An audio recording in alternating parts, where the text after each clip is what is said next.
Isipin natin yung breeding ng ating mga green cheek kunur. Hindi ko ito na-monitor. Isipin natin ngayon. Ayun, inakay na pala tayo. Dalawa. May itlog pa. Yan. Breeding natin. Sa tulong po yan ng Bitmin po sa Egg 1000. Kung paano gamitin yon, maggagawa ako ng vlog para makita ninyo. Sado na natin. Ngayon yung parent nila. Back to back na pineapple. Sa kabila. Sa kabilang pugad, tingnan natin. Ito naman ay pineapple saka dilute. Ano eh? Yan, breeder. Ayun, may inakay din. Ay, isa lang. At least meron tayong inakay. Hindi natin ito naasikaso masyado eh. Pero nag-breed pa rin. Ang laki na ng inakay nito. Kukunin ko na ito pang hand-feeding.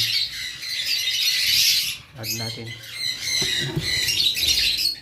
Dito naman tayo sa dilute na cinnamon dilute. Ayun, nagpupugad din. Anong ginagawa nyo dyan? May itlog ba? Lumakita.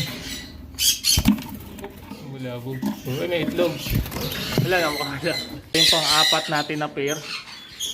Back to back din to na cinnamon dilute. Ano nangyari? Ano meron? May itlog din. Cinnamon dilute. May itlog. Kung na natin abalahin.